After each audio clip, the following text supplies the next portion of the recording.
Olá, pessoal, tudo bem? Eu vou falar sobre as constantes harmônicas. A primeira é o atraso de fase, que é a diferença entre os instantes de ocorrência da pré-amar real, aqui representada pela linha tracejada, e a pré-amar teórica, representada pela linha contínua. A segunda constante é a amplitude. O que é a amplitude? Fisicamente, é o deslocamento máximo a partir aqui do nível médio, o nível de repouso, tanto em direção à crista, que é a pré-amar, quanto ao cavado, que é a baixa-mar. Nós temos aqui o nível médio, NM, e aqui o NR em vermelho, que é o nível de redução, que é o zero hidrográfico, que é um nível tão baixo que raramente a maré fica abaixo dele.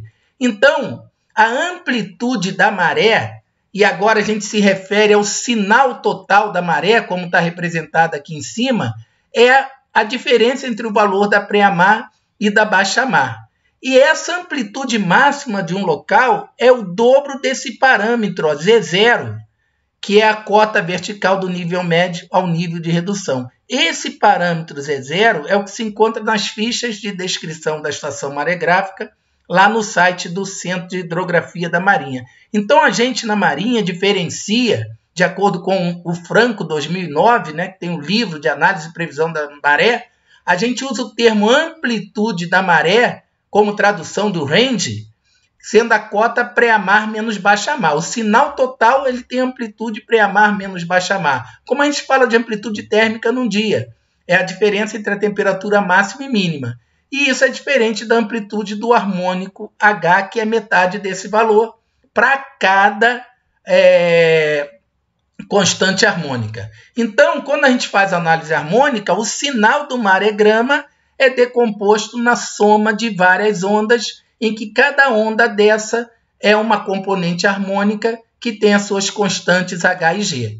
Aqui eu apresento para vocês a importância das principais componentes através da previsão harmônica que eu fiz para o Porto de Maceió, agora para janeiro de 2022. Então, aqui em vermelho, a curva com as 53 componentes que eu encontrei analisando um ano de dados observados, e aqui a curva só colocando M2 e S2.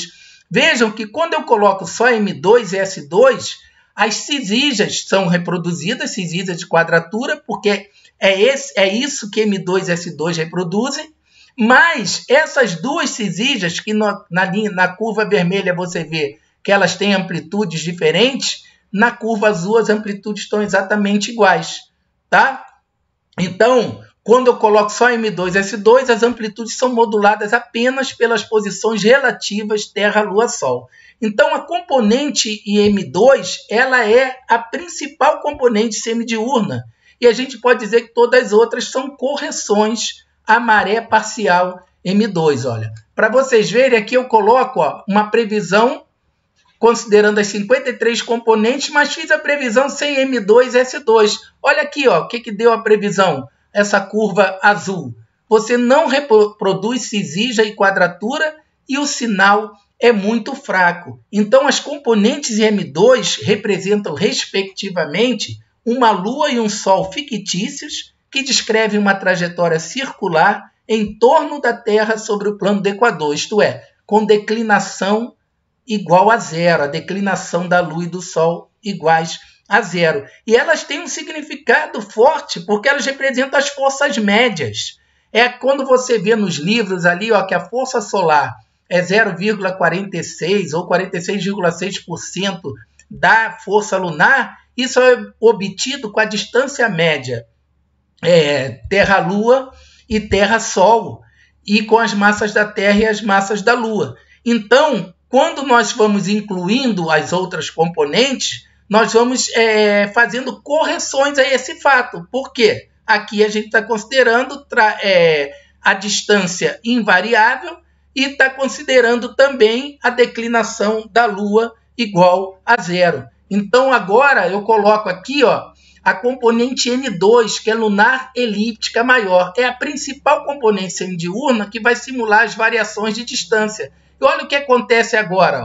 Agora a curva azul, que tem M2, S2 e a N2, ela já reproduziu as cisígias, você pode ver aqui em azul, com diferentes amplitudes. Por quê? Porque quando você inclui a N2, você considera as variações de distância, considera o perigeu e o apogeu e as demais distâncias variáveis em relação à distância constante, a distância média, que é considerada nas componentes M2 e S2. Só repito aqui para você ver como mudou a curva.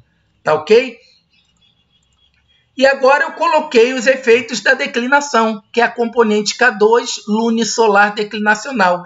E o que eu quero dizer para você? O efeito declinacional é o seguinte: quando a Lua está sobre o plano do Equador, os efeitos declinacionais praticamente são zerados, enquanto que quando a Lua está com declinação máxima, esses efeitos são máximos. Então, quando a gente coloca a componente lunisolar declinacional, isso também aproxima mais o sinal previsto aqui azul do sinal vermelho. Mas evidentemente que tem diferença. Por quê? Porque eu ainda tenho, para chegar ao vermelho, eu preciso acrescentar as componentes diurnas e as demais componentes de águas rasas. Por exemplo, dessas 53, cerca de metade são componentes de águas rasas. São aquelas que sofrem influência das dimensões da baía, do fundo, e isso ocorre muito nas baías, tá ok? Então, pessoal, eu vou te ensinar isso e muito mais na Jornada do Oceanógrafo de Destaque, que vai ocorrer dos dias 25 a 27 de janeiro.